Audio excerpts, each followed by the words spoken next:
If you want me.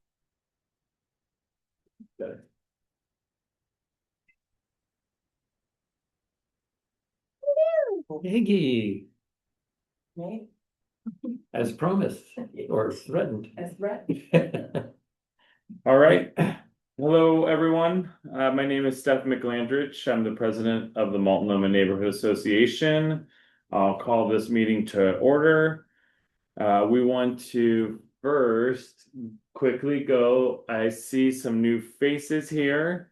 So I'd like to welcome our new members or new folks that are interested in joining. And if it's not too embarrassing to get put on the spot, I'd like to just ask y'all just to introduce yourself real quick. I'm Stefan and Hey, I'm Matt Switches. I've lived in Multnomah Village since 2019, excellent. and yeah, first time here. Thanks for attending. Yeah. I'm Abby, partner to Matt, Abby Broder, and I have been in Multnomah area for about 1.5 years now. And yeah, super excited to be here and hear more about the ways that we can contribute to the community and hear what's going on in the community in general. Excellent. Well, we're happy to have you both here. Hi, Pete Hammerschmidt. I'm wife here is Judith SBUC. So I'm just, I listened in and said, well, You're the see what's chauffeur. really going on. Excellent. Yes. Thanks for coming in person. So I'm Judith Baxensky. I usually log in online. I'm a friend of Will Fuller's, which is how I got involved with this. And we've been in Multnomah Village since like about 2008.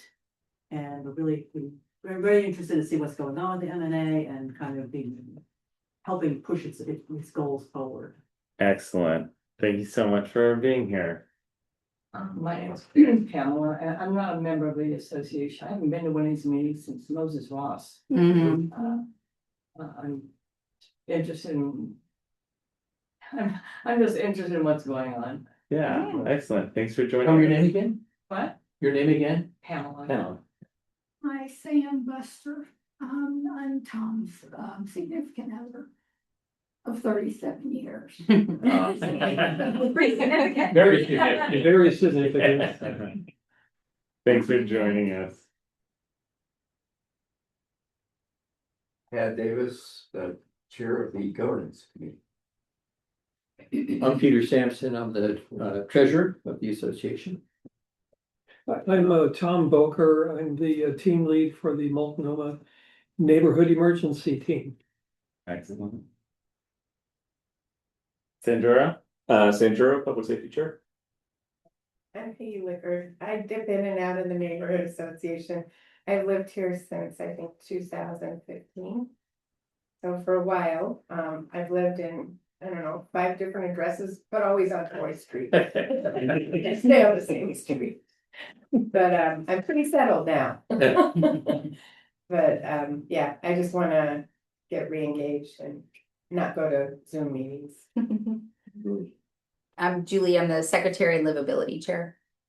And Sarah Dodge, I'm communications chair and co-chair Spring Garden Park. Anybody? Okay, I see a lot of folks online who I recognize, but I'll just maybe open it up real quick. If anybody online is interested in introducing themselves, unmute and just speak up. Hey, this is Shelby. I'm the vice president and land use chair for M&A. Thanks, Shelby. Hi, Anita. I am one of the board members. Hi, Anita. I couldn't be there in person today. I'm traveling.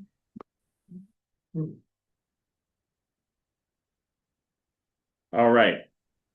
We will. Oh, yeah. I'm Beth Omansky, and I am a board member and on the equity committee. Excellent. And Beth is also plays an important role keeping us in touch with D4C.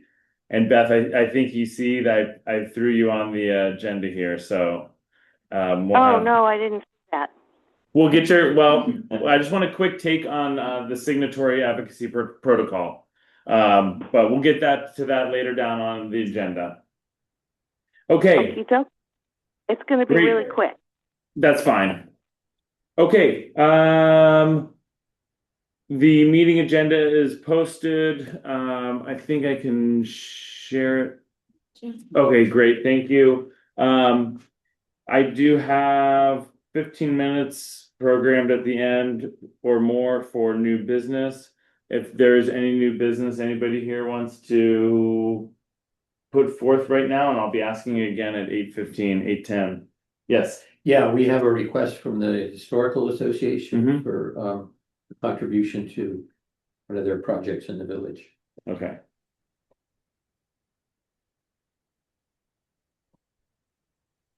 All right, I have just a couple items at the end that I want to ask about. I don't know. okay, That has to do with in the park.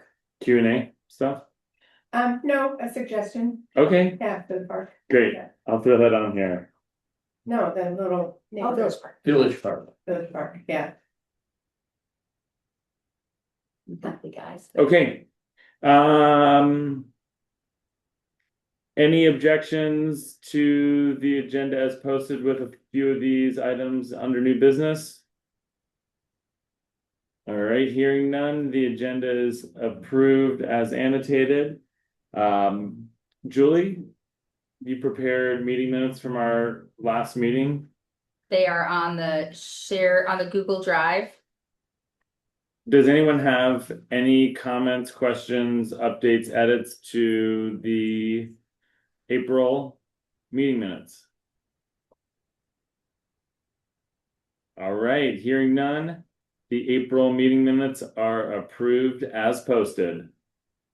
And now I'm very excited to introduce a guest speaker today from the Multnomah Neighborhood Emergency Team. It's the me again. Hello? Oh, okay. Tom Boeker. Yeah, does the microphone pick up over there? Yeah, it should Okay, pick up just great. fine. And can I do a screen share? Let's see. Yep. Will may need to give you permission, or Sarah. You have permission already. Go ahead. Okay. All right.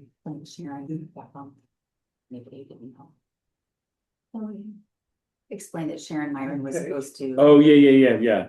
Real quick, just want to jump in. We did have another guest scheduled. Sharon Myron, who is running for Former commissioner. Former county commissioner, thank you. And she was unable to attend. And Tom, we just set Tom up to speak at the September meeting, and then said, actually, can you go tonight? So Yeah. Like an hour ago. Yeah, it's like, we've got 45 minutes or. all right. It's just a small We'll emergency. start Tom's spread. Cheers. All right, Tom. Yeah. Let's see, you're gonna have to move on because I've got have a problem here. Why don't you go on with the agenda, but we need to come back to this. Okay, Sorry. we can do that. Yeah. Let's go straight into the officer and committee reports. I'm gonna start us off, the president's report. So we've got some new, I don't know if news is the right word. News sounds like it's information. This is some sort of mix of garbled rumors that have come from the city of Portland regarding the MSRV. And what we have been told by the city of Portland is that the CAC for the MSRV, I know that's a lot of acronyms. The CAC is what? Community Advisory Committee. For the MSRV, the Multnomah Safe Rest Village. For those of you that aren't familiar, that is the city's site that is located on Multnomah Boulevard near the Safeway. So if you take Multnomah Boulevard east, right before you get on I-5, on the north side are some housing pods. There was a good neighbor agreement that was put into place a few years back that set up a community advisory committee. The neighborhood association got to appoint 4 folks to that advisory committee, and that advisory committee met once a month to discuss how the neighborhood and the city's site is interfacing and working together. I was informed, actually probably Pete and I were informed about 2 or 3 weeks ago that, and it was kind of brought up in the context of, hey, the city has a really difficult time figuring out its budget for the next fiscal year, which starts on July 1st. And that essentially they're going to stop the CAC as we know it. And then rearrange it and change it into something that's slightly different. This is all also coming at a time when we are in transition of CAC members. We recently have been publicizing 4 open CAC positions. The current members basically got through their term. In fact, May is their last month, and instead of selecting 4 new people for just the month of June before they discontinue this, we've decided to hold off on onboarding 4 people for 1 meeting. Will Fuller who is our board rep that interfaces with the CAC, will be attending that final June CAC meeting for the neighborhood association. And then after that, starting in July, the sort of replacement to the CAC will be Lottie and Hendricks. If you know who they are, they're with Portland Solutions. They're sort of part of the mayor's team that oversees the shelter system. They will be our special guest at the July meeting, and their goal is to open up the conversation that they had at the CAC to everyone who's interested. They told me that when there's only 4 people who are assigned on the CAC, they feel like it's giving less of a voice to other folks. So in the July meeting, which I believe is July 13th, someone can double check me on that. They will be here presenting, and they are looking for feedback and input on how the MSRB is being operated. And then regularly through the year. And then they basically have proposed, and right now it's still in the infant phase, but they have proposed that 4 times a year, quarterly, they would have like a 30-minute block in one of our meetings. That may or may not be how we go. We may have another 8:30 to 9 session that'll include them. It kind of depends. I think we have very limited meeting time here. So that is the update on the Safe Rest Village. There is another rumor that is out there, which is that the Safe Rest Village is going to transition their services. They've told us that they're not going to be exiting anybody, but they're going to focus on recovery services. Now, we've asked what exactly does that mean, and I don't think they know what that means. Yeah, so they said it's going to be a slow transition, and so I'm hoping that at our July meeting, we're going to get an update from the city on how they're using that site and what it's going to look like going forward. I don't anticipate there being any drastic changes in the short term, and maybe not even in the long term. It sounds like they're going to use some of the Sears building to add some additional support services, but that anybody who's sort of staying there full time would still be in a pod in the parking lot. So it might not look too different than it does now, but that's what I've heard, and I'm passing that information on to you all. Does that, to me, that would mean that they're gonna focus less on just being a shelter and more on providing recovery services to get people out of their addiction? That's what it sounds like to me. Yeah. That's kind of the speculation that's out there, but again, it's been. I know the mayor is thinking that way. Okay, is that some other, okay. Yeah. So maybe that's what it is, but interesting. And Olivia Clark reached out to me to tell me this news, but there wasn't a lot of information besides that, and my take is they don't know exactly the plan going forward. Yeah. But that's one of their, that's I think a vision on the direction of that site's use. For those that did apply for one of the 4 open CAC positions, we've told those folks, hold off.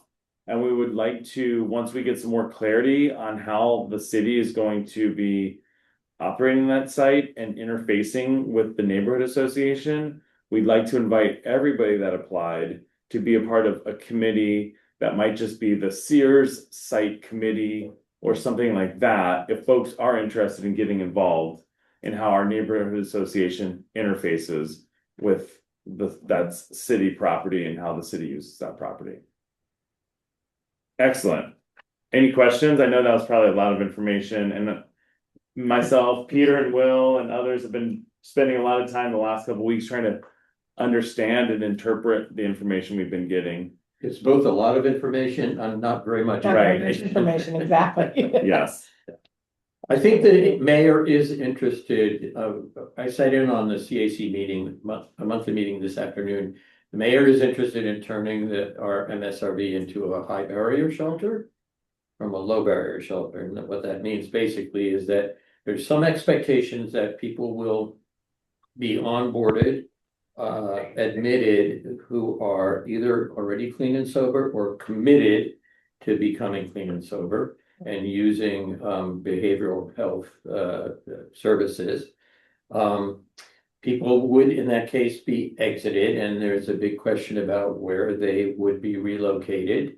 But there's a little more information that came out this afternoon, but they were describing the mayor's position. This is not the position of the city council, who has the final say over the configuration and the programming in our Safe Rest Village.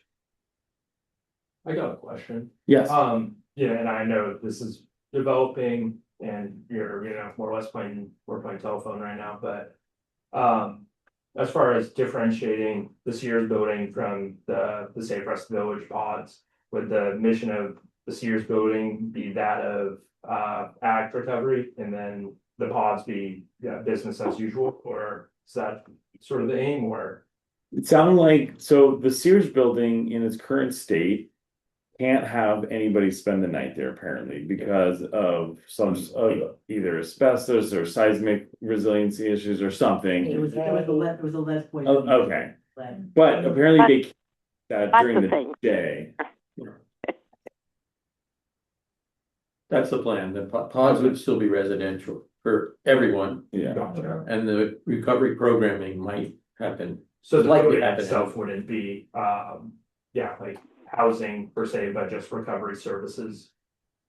And potentially it's some of the support services that would be needed and used by the folks living in the pod, that those folks are currently not getting access, don't have access to stuff. So again, although some of this is my optimistic speculation, and so there's a huge amount of work and political will that needs to get put behind these visions for the city to actually follow through, I think, with that. So yet to be seen. Thank you. Mhm. Thanks. Do we pause for Tom? Yeah, okay, Tom. Thank you. Let me go back to share. Siri, what's the temperature?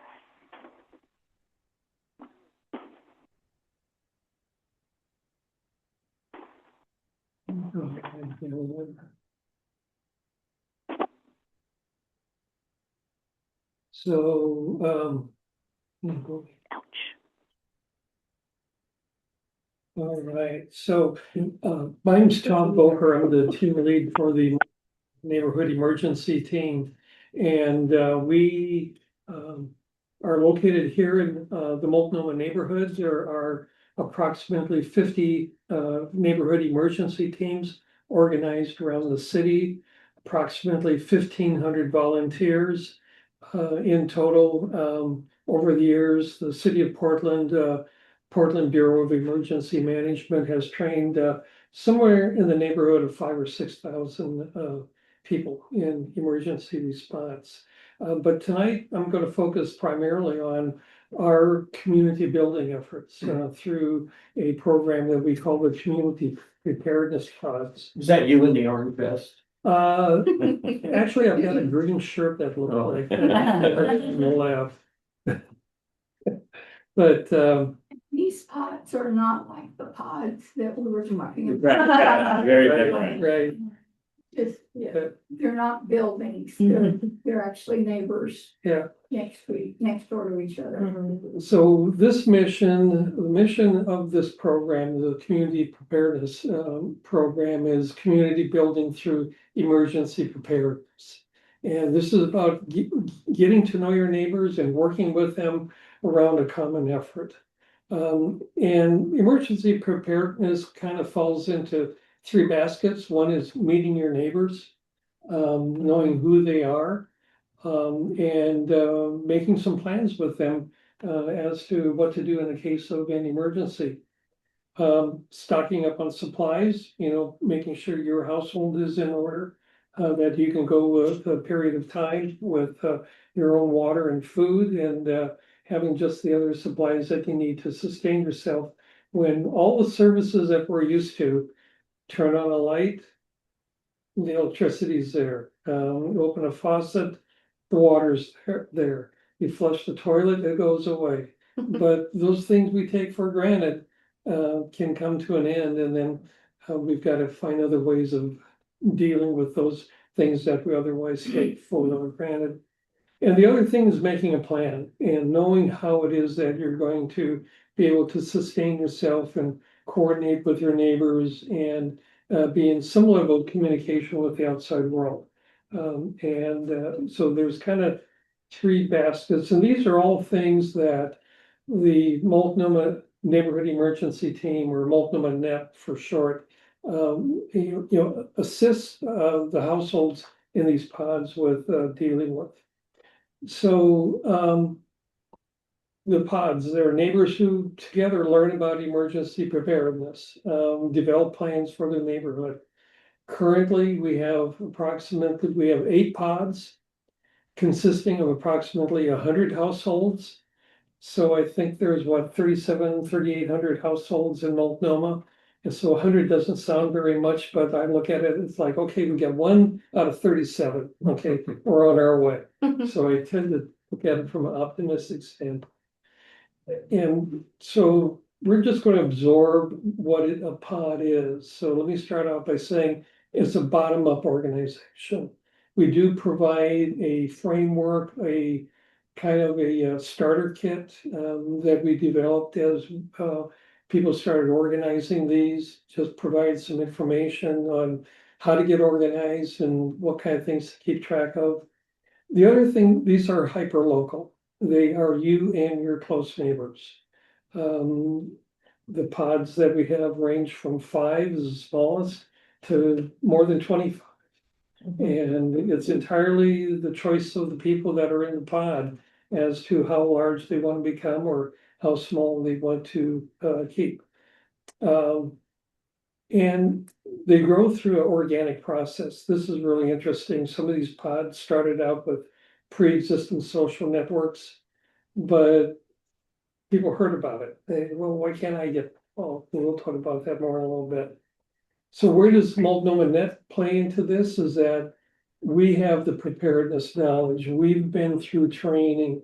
We know what kind of appropriate is necessary in the Pacific Northwest as opposed to hurricane country, preparation and response in Florida from hurricanes is different than what we have to deal with here with ice storms or a major earthquake. We also coordinate quarterly pod leadership meetings. So we provide assistance and we get pod people that lead the different pods and get them together. They can share information, share ideas. Why do you want to start a pod? One, basically it's community building. It's much the same mission that the Multnomah Neighborhood Association has. Our avenue is through our area of expertise, and that's emergency preparedness. So this is about sharing, this is a shared interest and shared knowledge. Part of this is having conversations with your neighbor before the emergency not happens, not after, and you're trying to figure out what to do, and everybody's got a different opinion because you read one thing one place and something different somewhere else. What we've seen in these pods is that there's a shared identity. They feel like they belong to something. And again, it's hyper local, but they feel a belonging that they drive or walk down the street. They know who their neighbors are, okay? And it's that close sense of community and an identity that we're such and such pod or such and such pod. Through this also, you learn about who you can help in the case of an emergency. Who's out there that may have a disability or, can't really get out of the house and maybe running low on groceries during an ice storm, that type of thing. And who can help you, what needs you may have if something major were to happen and you didn't feel that you could, under your own efforts or resources, be able to provide for yourself in a way that you would want. The other reason for starting a pod is self-sufficiency, developing readiness for emergencies large and small. This is about, again, not relying on those outside services we take for granted, but having some knowledge and some skills, whether it's a large emergency or a small one, of being able to have that level of confidence. Starting pods are self-organized. There's no need for any prior emergency preparedness knowledge. None of that's required. You start with zero knowledge. And again, we've got the resources, we've got the knowledge to be able to inform you in a way that's appropriate for the Pacific Northwest and the hazards that we face here. It takes only 2 households to start a pod. It can be you and your next door neighbor that you wind up doing brunch like every other weekend or something. That might be your first pod person. But again, like I mentioned earlier, pods grow organically. They hear about it. There's a saying about people don't like to be told what to do, but they don't want to be left out. And so it's happened over and over again that, I saw a bunch of people were over at your house last weekend. What was going on, and they want to be invited, they want to be a part of that. So this is a program that's brought forward by Multnomah Neighborhood Emergency Team. Well, who are we? We are your neighbors. We're approximately 30 volunteers. Like I said earlier, there's about 15 to 1600 citywide.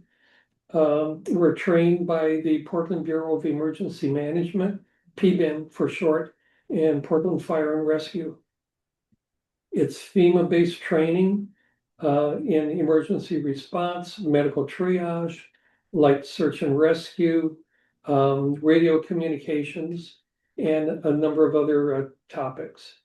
We hold monthly meetings at the Southwest Community Center, although we do take a break over the summer because everybody's off doing the things that they want to do during the summer. And we organize, one of our major efforts here is organizing the community preparedness pods.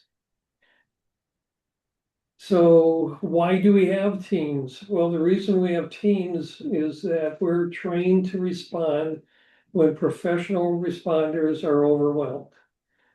Perimeter control for down power lines. 2 years ago, when we had those severe ice storms, PGE ran out of people, and they didn't have enough people to repair lines and control traffic. So they contacted PBEM, Portland Bureau of Emergency Management. They put out a notice that if you want to volunteer for that type of duty, here's the schedule, here's where you can sign up.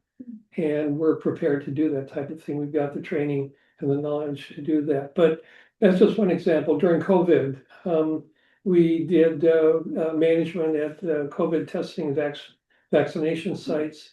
We also get involved in the parades, that Portland's famous for. We also get involved in warming and cooling centers. During the fires down in South Clackamas, we manage a fire evacuation site at the Clackamas Town Center. So we get called into a lot of things. It's, the deployments are there. You can volunteer for them if you wish.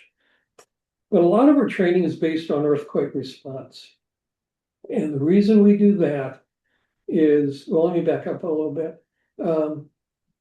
There will be a cascade of subduction zone earthquake. Okay. When it's going to happen, nobody knows. They can give us percentages. Bottom line is, it may not happen in my lifetime. It may happen tomorrow morning. We just don't know, because right now we're about 75 years overdue from the average interval of major earthquakes on the cascade of subduction zone. So we kind of need to keep those two things in your head. Maybe not my lifetime, but might be tomorrow morning. So, it's like there's a conflict there. But the other way to think about that is that if you prepare for the earthquake, you're prepared for virtually everything else.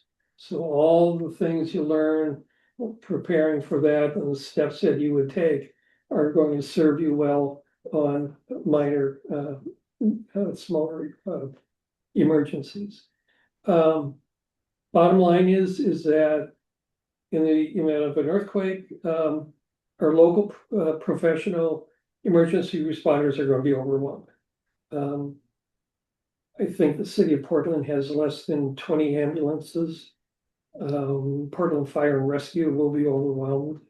They're going to be dealing with all the calls they're going to get, plus navigating streets with down power lines, down utility poles, trees, maybe some fallen blocked arteries. The Village Bridge is not likely to survive. Multnomah Boulevard west of there going towards 45th is a prime landslide area. There will be problems with transportation. So we're going to have to initially rely on what resources we have. And like I said earlier, is that when local professionals can't respond, it falls on net to respond within our training. We can't do everything that the fire department does, but we can do some things that will ease the impact of the earthquake.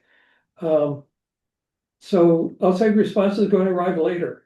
We don't know exactly when. Redmond is the staging area. Airport there is expected to survive. We learned that that's where Red Cross, FEMA, National Guard will set up staging. That could take 3 weeks. We may have some immediate response from local resources, but we're told that we should have 1 gallon of water per person per day for a minimum of 2 weeks. Because it will take at least that long for some water to wind up arriving. Including pets, right? Don't forget your pets. You gotta have water for your pets too. They will love you for it. So they're expecting, and the information that we have is that they expect it could take like 3 weeks just to set up the staging area in Redmond before they can start delivering services into the Portland area. This metropolitan area is over 2 million people, and there clearly will not be enough local resources. Red, you mean California? No. That's Oregon. Redmond, Oregon. Yeah, Oh, near- I know, Yeah. South of Bend, yeah. Right. I could not place where it was Yeah. So along with all so far. the professional response being overwhelmed or being delayed, the net volunteers will be delayed also. And we will be overwhelmed. And so what we're trying to do now is add an additional layer of preparedness, and that's through the community preparedness funds. So that just for that. The other aspect of this is that there's an issue of equity here.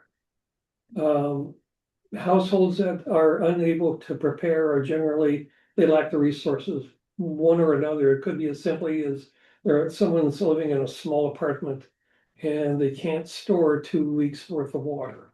Or they can't put together a pantry that will last that long, or there may be other types of lack of resources. And they will be definitely reliant on response resources from the outside. Now, households that can prepare will make fewer demands on those response resources. So if households that have the ability to prepare will not be diverting resources from people that were unable to prepare. And so I've got some handouts here, and I'll drop a link in the chat where these are available. There's let me just pass these around. There's an overview of emergency preparedness in the Multnomah neighborhood. And the overview of preparedness for your household.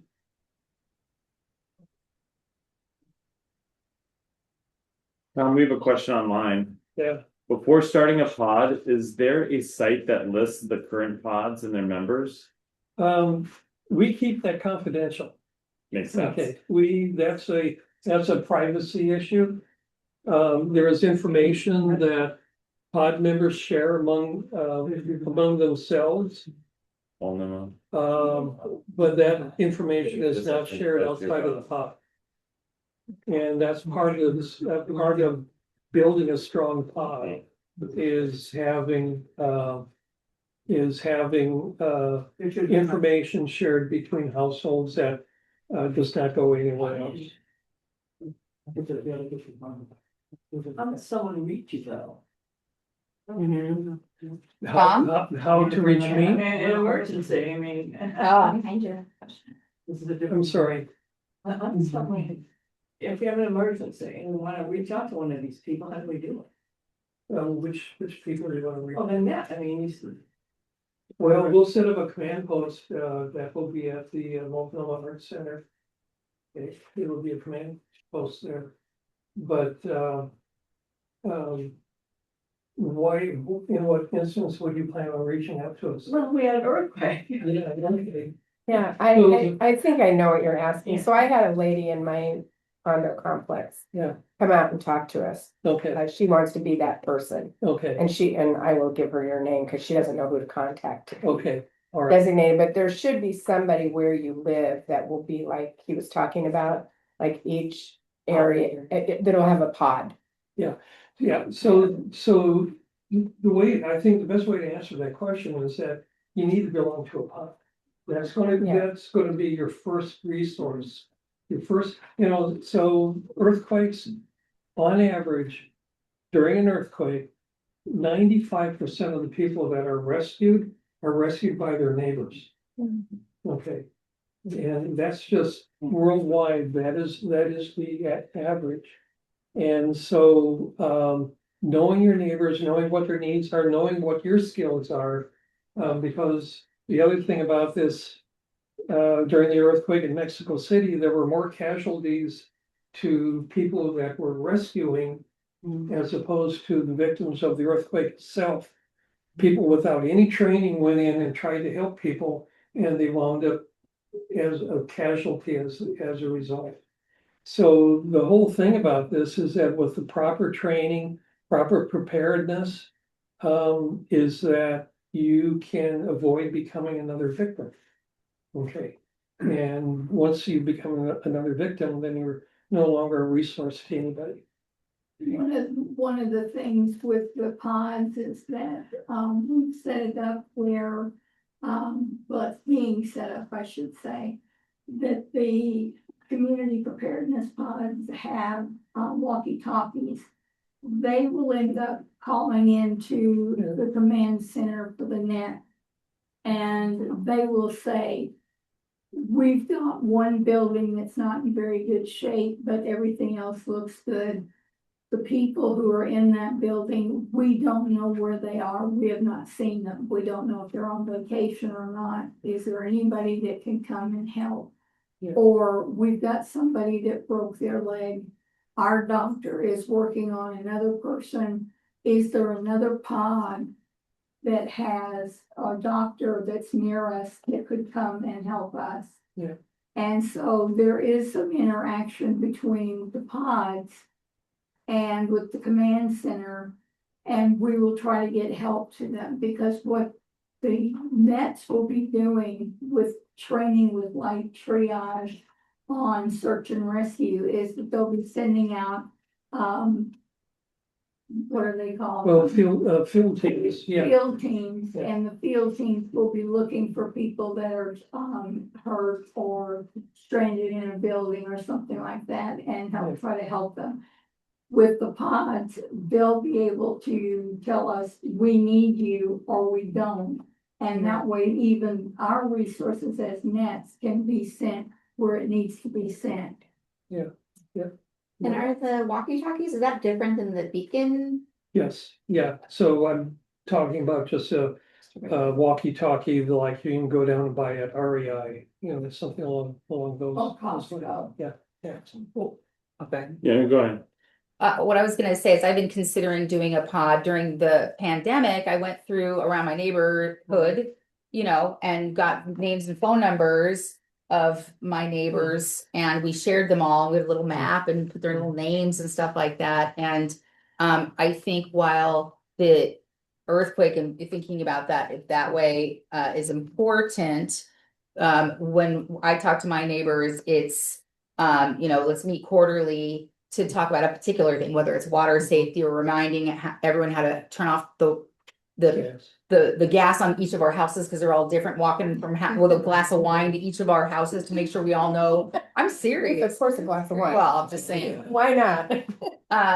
Or just those types of things, and it's kind of fun. And you pick a topic. I know that you can come and talk about how to use a fire extinguisher properly, or have little topics. So it's not too much work, but it's kind of a nice social thing. A lot of things that we wind up doing are testing assumptions.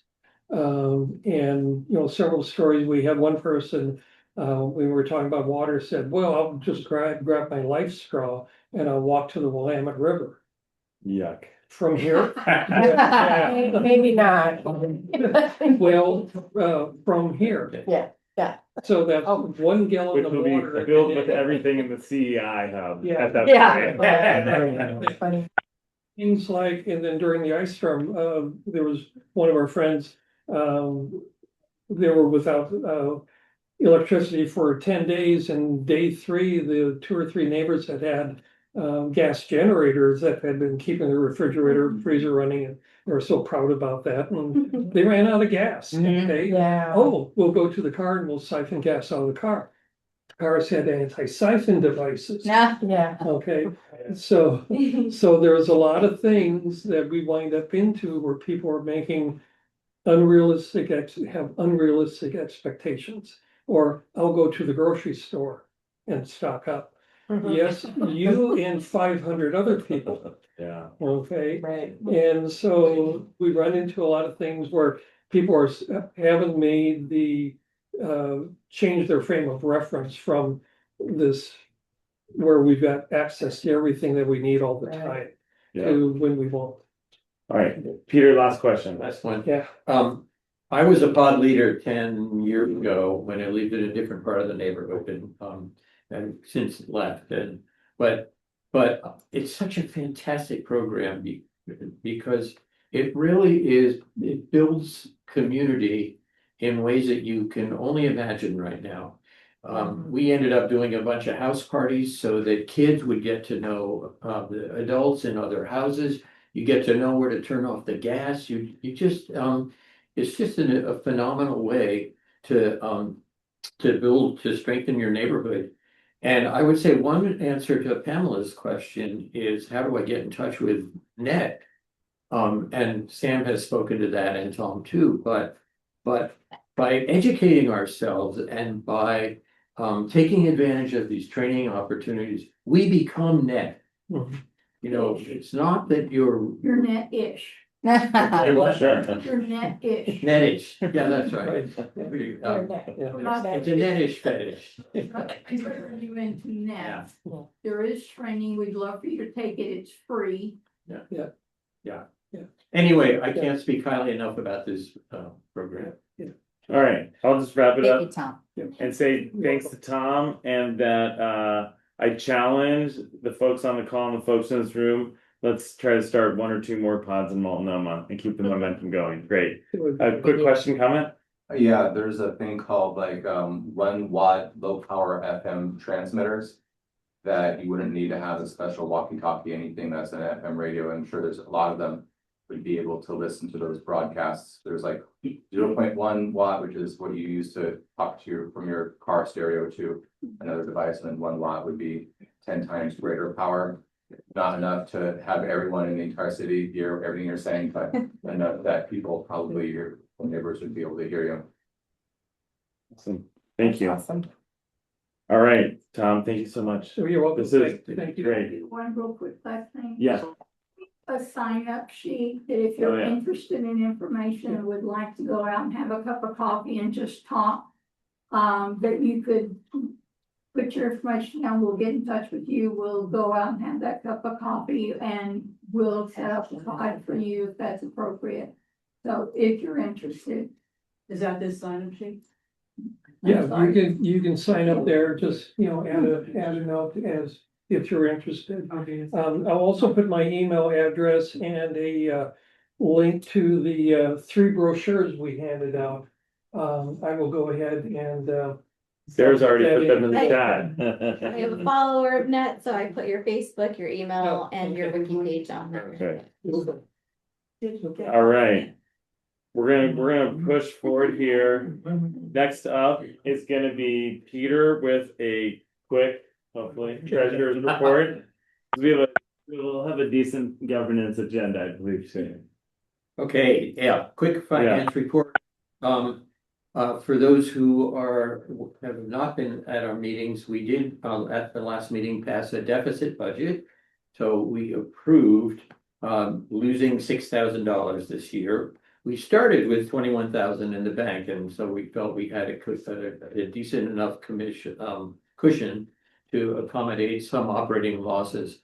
At the end of April, we had 18,600 in the bank still, so we lost $3,000 in the first quarter. Since then, which is only 12 days ago, we have gotten a donations totaling $4,000,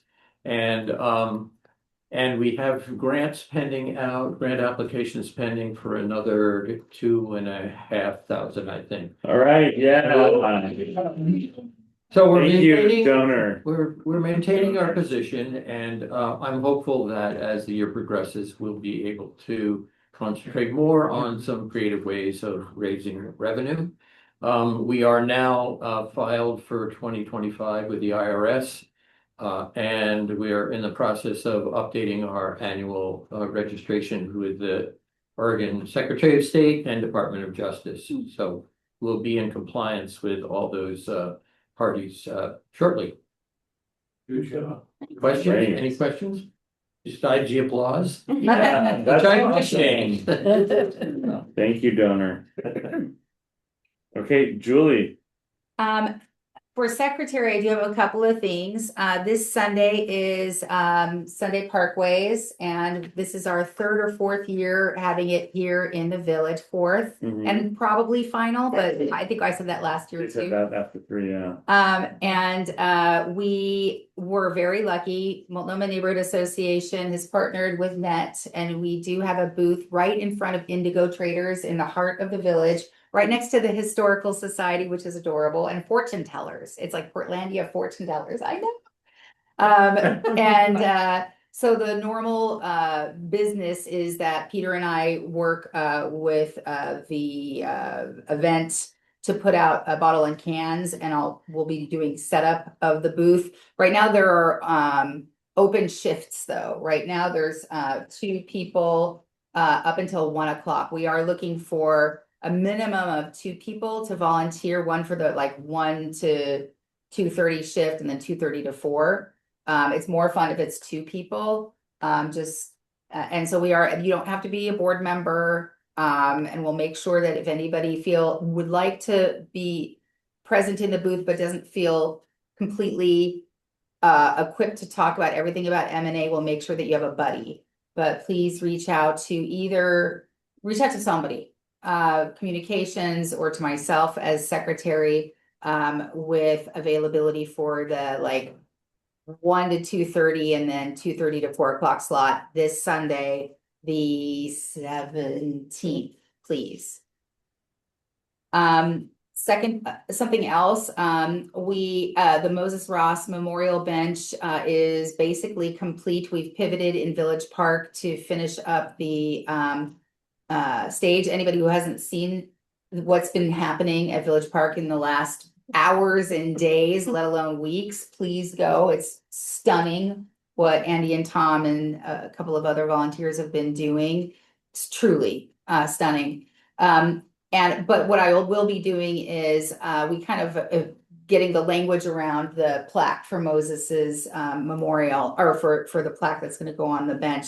I think what I'll do is I'll send a note out to leaders. Maybe I'll do like a doodle poll, because there's a couple of cool, fun ones that I'd like people to consider that have a Star Trek kind of theme, because that was one of his favorite things. And so I'll be sending that out to get some input on what people's favorites are.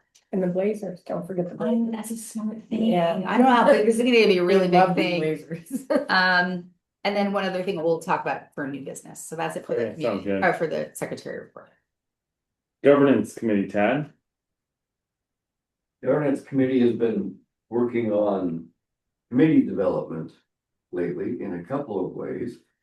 We finished a draft recently of a committee charter, and I expect to The table. present a draft of that charter to the board at this time next month for the board's approval. We are attempting to lead by example here.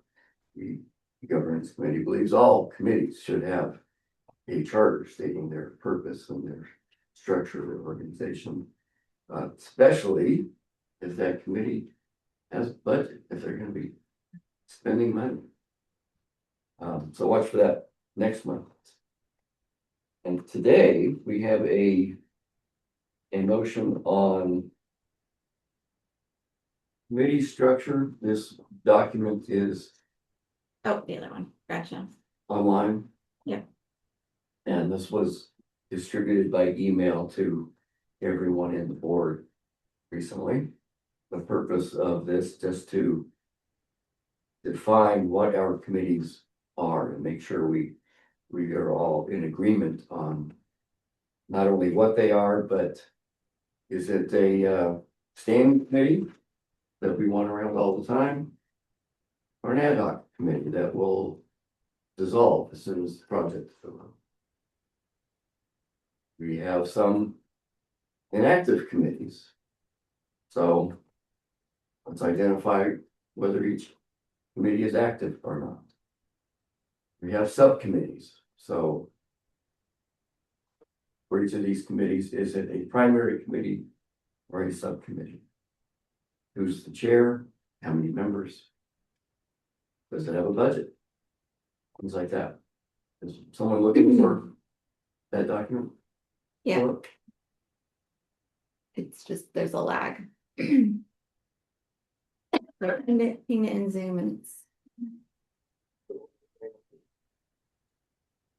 While you're looking for that, I'm going to read the motion to you. The governance committee moves the adoption of the committee structure as presented. Quick question, Tad, does this have the one amendment that we have been It does discussing? not, because the amendment hasn't been stated here yet. Okay. And that, okay, yeah, exactly. Do we need a second first? Hold on, we were gonna do a quick amendment here, Beth. I need to No, but I'm say asking, we need the to. right thing. My question is, do we need to second the first motion before we could have an amendment to it? It's coming from a committee of multiple people.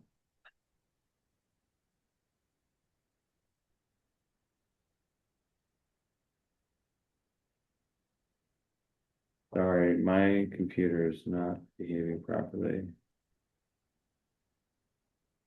Okay, so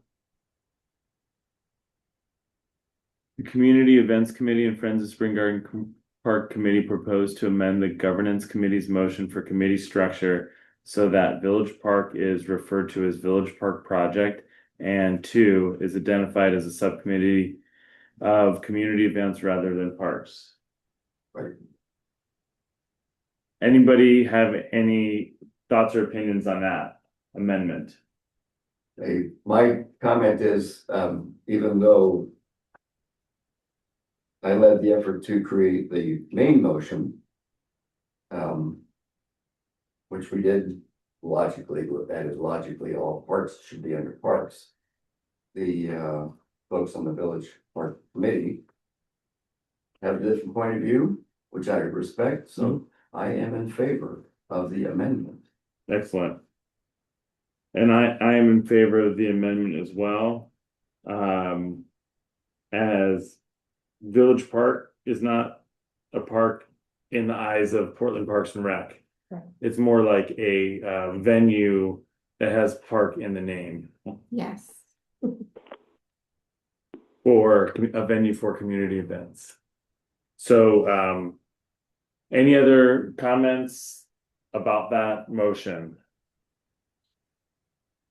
Yeah. Okay. So one of the comments that was circulated is that, well, by the group that is submitting this amendment is how do we keep track of, how do we separate the event stuff from the site improvements? And this is something that Tom Moore, who is the chair of the community events committees for both M&A and the Business Association, we have an informal agreement that for a division of responsibilities, that M&A will take on site improvements, things like the stage and lighting and plantings and all that stuff.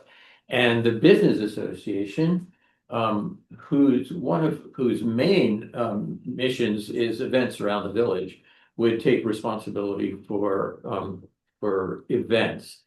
And what I'm wondering is if we want to develop a letter of agreement between these two organizations that would formalize that and clarify that separation of responsibilities, or shall we just wing it as we have so far? So any opinions from board members here? A question, is this germane to the motion on the floor? Oh, I would say no.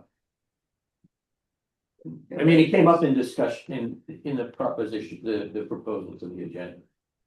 The amendment, sorry. It would not affect the disposition of the amendment, so. I yield the floor. I have a question. So is the idea that the Village Park would be under community events because that committee would be doing events in Village Park, in which case that's one of the, or I think parks might be a misnomer, for instance, because it's not a park.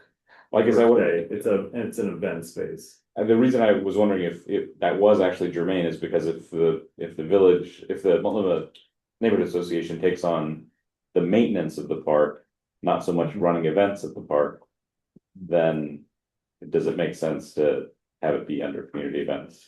Or is that? It's the same peeps, so we don't want to. Yeah, so my opinion, so basically Tom is the lead of both the parks group and of the community events group.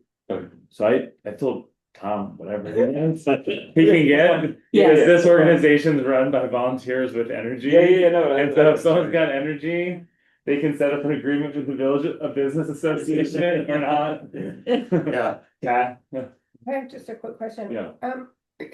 Since we can have like Mills Inn Park, this big, yeah. why can't it, what would we have to do to make it? Well, I think the city would have to purchase the property. It's currently owned by a private Yeah, it's not owner. gonna- So it's just, it could be called Village Corner and it probably wouldn't. Yeah. It'd be. We can call it whatever we Ted? want. Similar to your question, my question to community events was, would the village park subcommittee really fit under community events charter as opposed to the parks committee charter? And they thought it did, so I, for that reason, I had no objection to their amendment. Okay. And I think there was some language we talked about Village Park in partnership with the business association. And so I think kind of adding that clarifying language when we help them develop their charter or their subcommittee language would be helpful to kind of explain that context and nuance between the two and how we all work together for the same corner.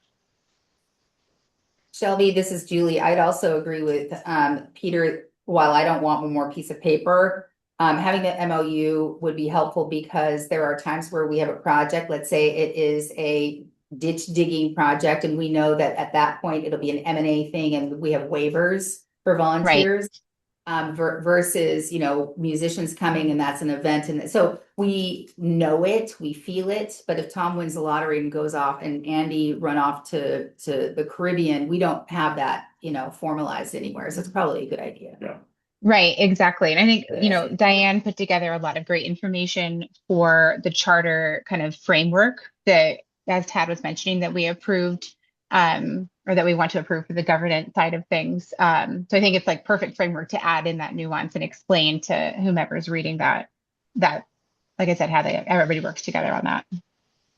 Excellent. Well, it's a great assignment for this new subcommittee. Okay, Tad, do I need to do a formal motion to amend the document as you prepared? The motion has been stated. Yep. If that's all the discussion, then you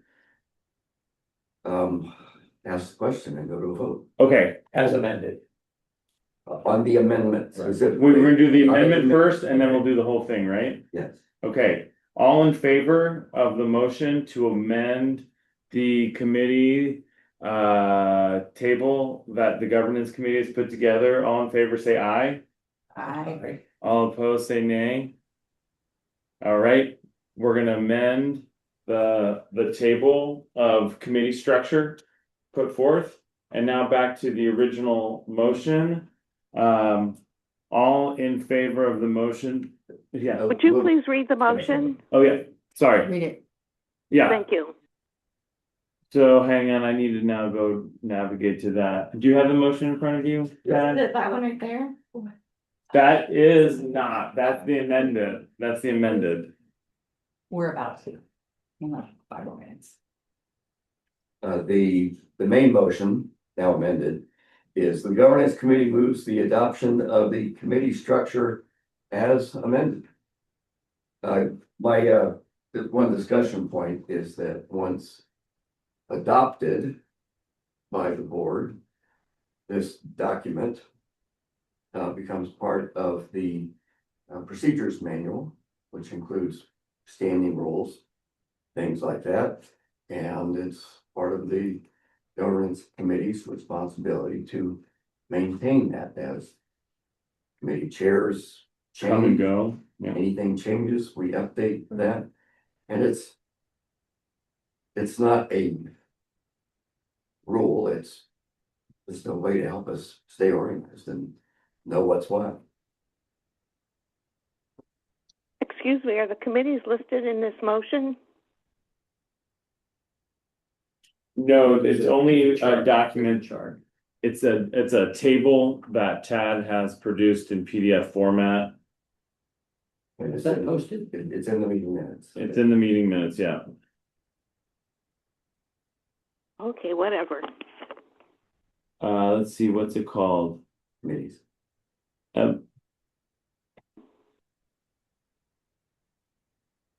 M&A committees, PDF. And I can share this if I go to the right, click on the right things. Or click share.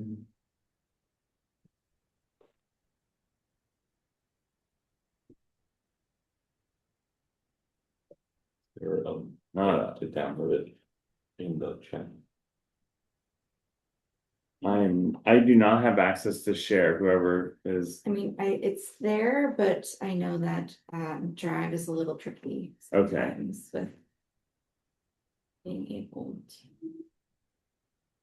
Sarah has posted a link in the chat that will open the document on your computer.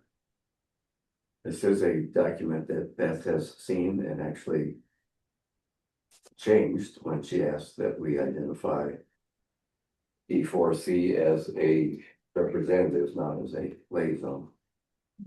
Okay. Wait, before we vote on this motion, I also want to thank Tad for his leadership in getting everybody organized and getting this put together. And the whole committee that was a part of it. That's really awesome work. Thank you guys.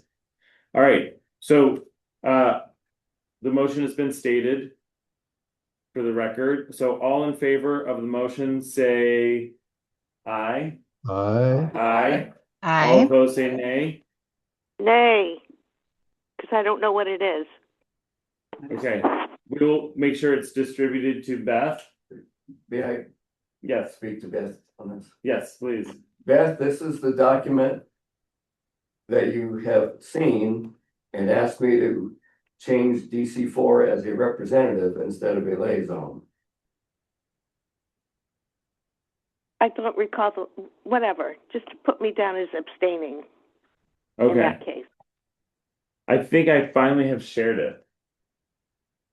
So here are the committees: communications, community events, equity, fundraising, governance, land use and transportation, livability, membership, schools, parks. And then at the end, we have liaisons, representatives, and coordinators with not all those positions filled. So here it is being shared now. All right. Thank you. Anything else, Tad? That's all. Thank you. Okay. Livability, Julie, we have 3 minutes. I got 3 minutes. I did submit a request for the D4C micro grant for $500 for the puzzle library. We were going into reserves for it, for most of it. We'll see if we get it. In 2 weeks, we have the Free Geek electronic recycling event, the technology event. It's bring all your old technology stuff to the Meals on Wheels parking lot on Saturday, the 23rd, between 9:30 and 11:30. The other thing, I did ask Meals on Wheels if there's anything that we could do for them, and they asked us to ask people to bring fans that you're not using. Their homebound seniors are in need of fans and different types of AC units. So when you're coming by and bringing all your old VCRs and all that kind of good stuff, if you do have any working fans, that would be lovely. We're collecting it for Meals on Wheels. We're working on a dumpster day event. That'll be a big thing. We'll work on that a little bit later on in the summer. I'd like people's advice, though. I'll take this time just to ask advice. There are a number of different roles within community events, or I'm sorry, under livability, that could really use a person. And we have these things on social media, kind of like, hey, do you want to be the safety street monitor? Do you want to be the sustainability leader, which is somebody doing recycling? Do you want to, these different types of volunteer type of activities? They could be as little or big as any volunteers want. We really haven't had any traction. Does anybody have any recommendations or thoughts on how to engage? There are people out there that care about these types of things, but I don't know how to connect with them or how to position it to get people interested. Does anybody have any online or in person on different ways to get that enthusiasm or to connect people? Well, do you have a list someplace of like people that you need? You said something about traffic safety, and I'll take that one on. girlfriend, watch out what you ask for. Yeah, so Benny and I almost got killed yesterday. I swear to God, this one came up from John's Market, on that cut through street. She just kept roaring right on up the hill on the one-way street. Oh. And Benny and I were just crossing and I had to pull him back and I was like, I mean, I witness all kinds of stuff. It's just where I live, because where I live, but, well, I don't know I don't know how. we need that. But but what does that entail? What do you do? Talk about. Yeah. I'm not sure your experience with the platform next door. Or your experience with the platform Facebook, and there's usually little Facebook neighborhood groups, like gossip groups. To be honest, that's what they are, they're gossip groups. And I hate to say, you could also technically do the Facebook ads, and I think that there's like they give you a free taste or something if they give you some little bit of credit for free. And there's like targeted ads that can be targeted towards specific locations. And I think these are maybe avenues of reaching out to people that have not been previously inside of this group. But Yeah. That's smart. Yeah. I mean, Ideally, we would bound this around like a volunteer coordinator, so if anyone really. That's we could get some volunteers to, That's one of the roles, is But volunteer. I don't know. I think, didn't you work for a while in traffic here? Was that you? Oh, yeah. Yeah, I mean, I feel like we can't get anywhere with the city even. Yeah, so we do have. Shouting into the void. Yeah, that's what it feels like. They But have- anyway, it'd be a good thing to try to do some of that. Yeah. They have been posting a motorcycle cop So these are good ideas. at It's John's online. Market. Oh. They hide right next to the ice machine. What's that? And they've been posting a motorcycle cop at John's Market.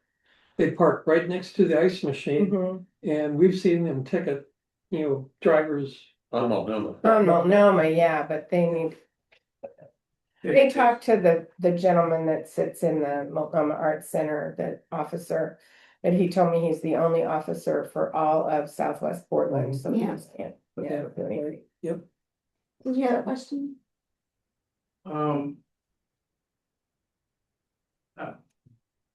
My house is one block off Multnomah Boulevard. So I am often troubled by the noise coming off, particularly motorcyclists. Apparently they've identified the viaduct of the bridge that goes over Multnomah. It's a wonderful place to burn rubber, make huge noise, and they just love that. And to the huge detriment of our community. Now, Lincoln, Oregon, they finally got the state they were just tired of people racing through town, motors, and breaking the law. And they finally got the state to install a couple of islands and speed bumps. And it is just calmed it right down. Because if you go above 35, you're gonna get a ticket. $100 ticket. Yeah, Now, it would probably take an act of God or next closest thing to get the city of Portland to do anything. It is. I talked to them extensively about getting also people coming in from here, going down into the village. They just come in going like 50 miles an hour Yep. down that hill. And after I witnessed a man get hit by a car, and he lived, but he had some problems. But I started, calling the city and trying to get things done. And it's just, he knows, because he worked on it for a while too. You just can't get anything done. They have a waiting list for things like that for like 2 years. And she told me point blank that they're much more focused on East Portland. Yeah. So, Really? Hold on, real quick, Julie, you're done. Okay. sorry. Beth, if you don't mind, I'm just gonna bring up this D4C thing, and then we're gonna talk about it at the next meeting, if that's okay with you. No, I have news about that, actually. Okay. Hey, do you want to then go, but we were gonna run out of time, so make it quick. Well, it's Right. quick. We have, in D4C, we discussed a lot about this document that the new president brought forth to everybody, and it's quite controversial, and it's going to have, it has the potential to change how the coalition and the neighborhood associations interact with each other and with the city. And we had so many conversations about it at our meetings, we finally decided that we would organize a strategic retreat. And after that happens, I would like to be able to come back and report about that. Okay. I like that plan. Do you want to bring up in general what was proposed? No, not really, because it's very complex. Yeah, and I okay. don't want to misquote the president or anything. That's fine. Okay. I'm not going to share. Yes, I do believe that document can be shared, right? We have the proposal. We'll make sure that we get the proposal and put it in the chat or the meeting minutes. I would rather hold off until because it's going to be changing between now and the retreat. I would like us to just hold off on that whole topic until after the retreat. All right, Beth, I'll be in touch with you. I'll put you in the June or July agenda. So when that's ready, okay? Thank you. Okay. Thank you so much. I do have one, I know you're in a hurry. One more quick thing to say that I just learned yesterday that the president of the association has been working very hard to make everything accessible in all the D4C communications and the folders and so forth. And he did a very deep dive into the WCAG guidelines, the international guidelines, and seems to kind of be an expert about it now. And he's been sending me information the last few days, and it's all been accessible the way he's been doing it. So I'm hoping that we will be able, if this holds up for a couple months, I'm hoping we will be able to use him as an expert to help us learn how to do all that. Okay. Excellent. That's great. I would like to know if anyone has any good information, solid information about the project that Neighborhood House is involved in with their lots that they're going to be selling on Capitol Highway.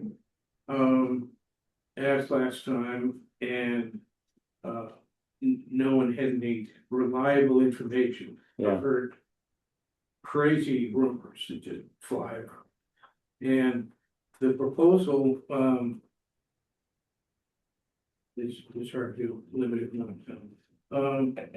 The proposal is to tear down the buildings that are on the property, 2 big buildings, and that would give them 4 lots to play with.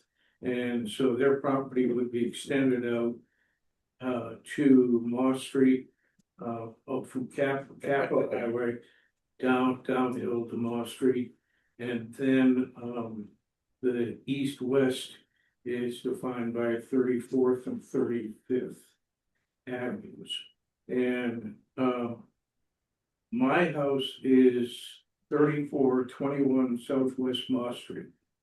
And in the past, back in 2022, architect did some renderings, and his idea of a wonderful design was to bury my house behind the 4-foot concrete wall, building a 40 to 45 unit low income building.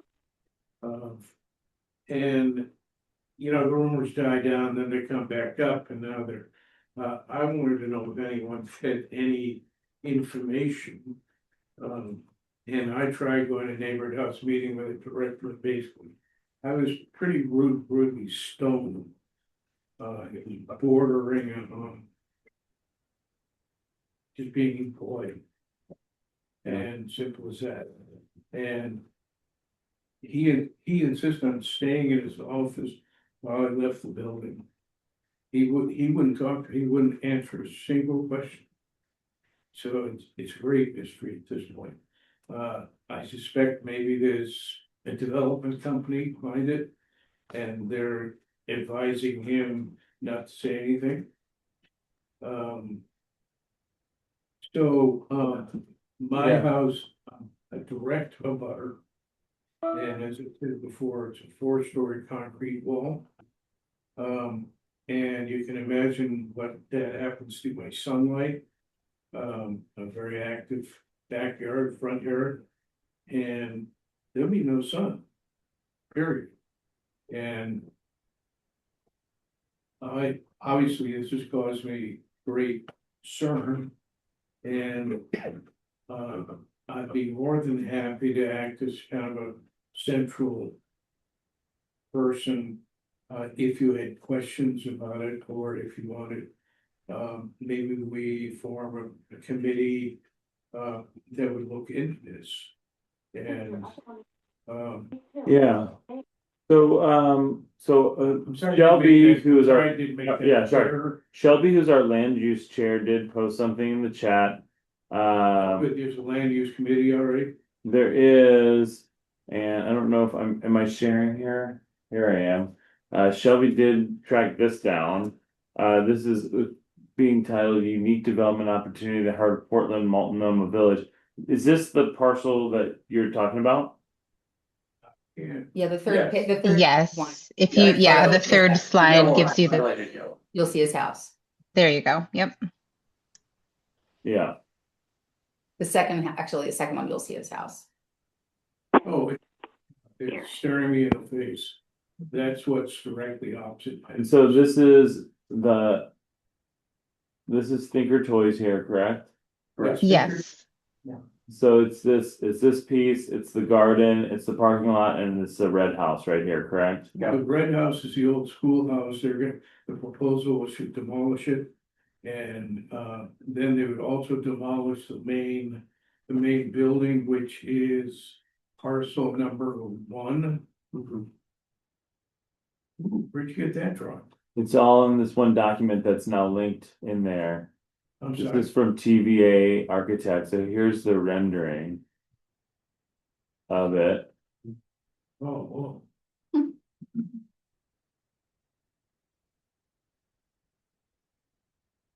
Yikes.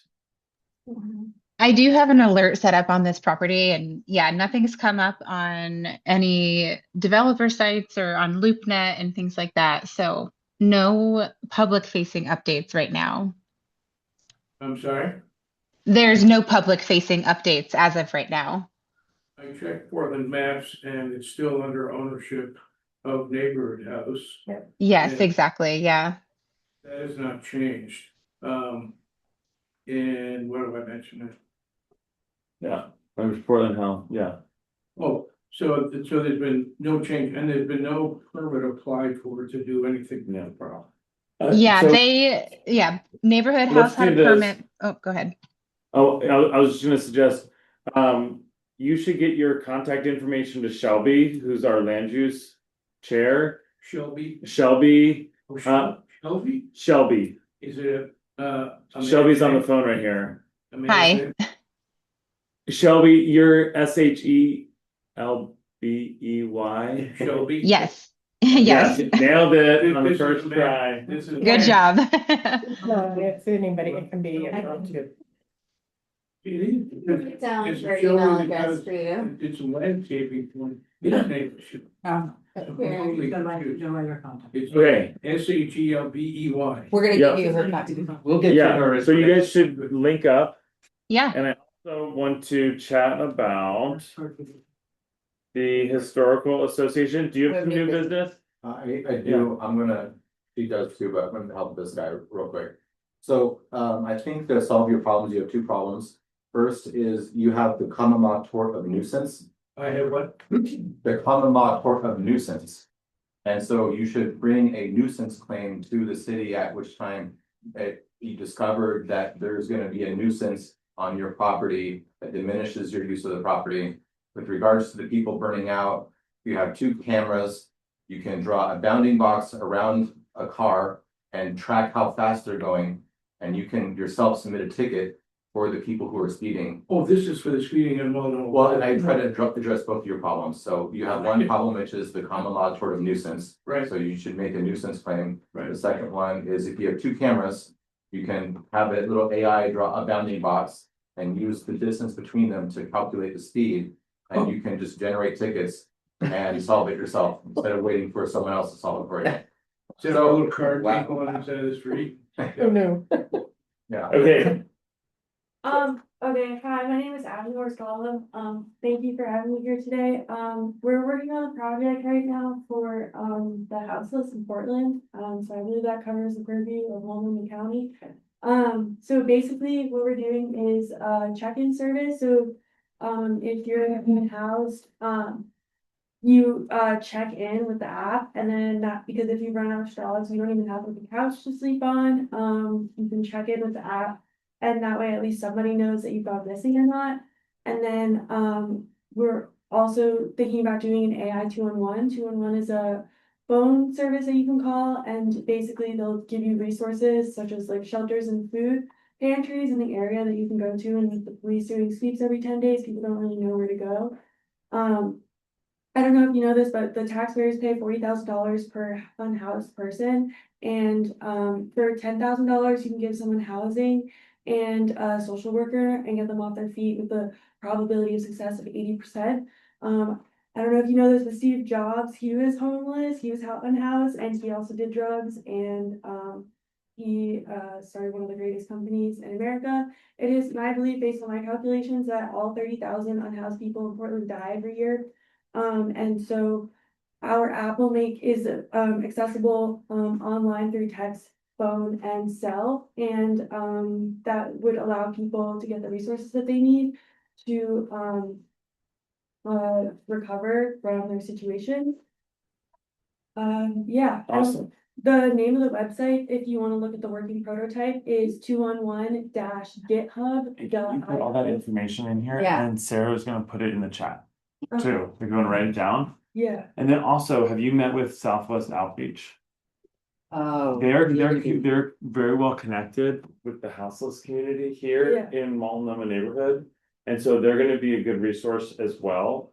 So if you can put your contact information down, Sarah will get you into the chat here and then I wanted to talk to the doctor today about doing medical procedures on the houseless, because I don't know if like if there's like an organ trade or if there's like a social security thing.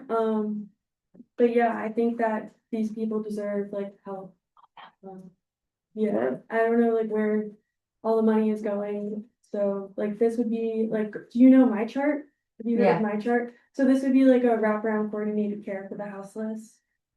Yeah. Have we talked about this? Yes. Excellent. That's my ideas and questions. You said Southwest. Southwest Outreach. Yeah, well, Yeah. I'll. Yeah, excellent. Thank you for your time. Yeah, thank you. Thank Thank you. you so much. Thanks for doing Appreciate that. you coming and contributing. Okay, Historical Association. Yeah, so I have received a request from Maria Timai, who's the president of the Multnomah, the newly reinvigorated Multnomah Historical Association, asking if we could contribute to their effort to install some historical photos and information around the village. My initial reaction is we're running a deficit budget. This is not in the budget at all, but I want to work. I think we all want to work with neighborhood interest groups that are aligned with our mission. So it was not a very well or thoroughly formulated request. So what I'd like to do is just write Maria back and say, tell me what's the scope of the work? How much do you think it will cost? Do you have other supporters lined up already? But get more information if you think this relationship has a promising future. So just as Julie asked earlier, just your advice on, is this an endeavor worth pursuing? What? I'll Historical Society kind of thing? Historical Association. I'll just say that I have gone to their website. I know they were inactive and I reached out to people and I couldn't get in touch with them. But they have an amazing set of archives on the history of this neighborhood, which is really cool and super unique compared to most places in Southwest. I mean, this was it. This was like downtown. You guys hear me say downtown because where I grew up looked just like Multnomah, and that was our downtown. And it's really cool. So I think we need to help them in some way or another. And I like you going back and trying to get some more info. Are they located right next to the hot shop? Do they have a brick and mortar spot? No. I don't think they do. I No, think they it's don't. just, I bet all these archives are in someone's basement or something at this point. Yeah. No, they're in it. Oh, they haven't been Thinkertoys? No, it's, they got their own, Storage unit? storage unit. Storage unit, there, Okay. yeah. yeah. Yeah. If I could make Okay, a comment yeah, on we'll that do real that. quick. Yes. Yeah, I was just gonna say, I work with them a little bit, and I'm currently working with them on the viaduct, hopeful mural happening as long as we can get PBOT's approval to do any artwork on their mirror or on their property. But one good avenue for that could be QR codes. And as we're working on this Moses plaque, I do have the ability to laser cut QR codes. So we could do aluminum QR codes that would essentially link to their digital archives because they have been really working hard on digitizing most of those photos that have been sitting in the basement of the neighborhood house. And so, Peter, in your communication, you can include me. That could be a great avenue to go where, if property owners allow us to include little links, I think our neighborhood would really be enriched by being able to quickly see what this area or this part of our neighborhood looked like 20, 50, 100 years ago. Yeah, Andy, thank you for stepping up there. I've had similar conversations with Maria along those lines, using digital technology. I'll continue the conversation with her and copy you in. Yeah, and hopefully I can kind of keep those costs down. I know plaques can get expensive, and so if I'm able to produce them myself, and we can have QR codes that easily let Yeah. people. They have some cool ideas. Yeah. Excellent. Thank you. Great. Hey. Would like to do a shout out to Andy for helping us out with our canopy. Thank you. Thank you, Andy. Of course, Tom. Hey, Brad. Do you have questions? No. Parks? No, Okay. not now. I Okay. mean, later I might. All right. I'm going to wrap us up here. Thank you. This is great. Love the discussion. Our next meeting is going to be June 9th. And we have a special guest. We have one of our counselors in District 4, Olivia Clark, joining us. So that should be very interesting, I'm sure. And we have Habitat for Humanity talking about the site located off of Capitol Hill Road, kind of on the border between our neighborhood and Hillsdale. So it should be great. Thank you, everybody, for attending. Thank you. Seconded, remember. Isn't that the one right when you turn from 26, that habitat for humanity?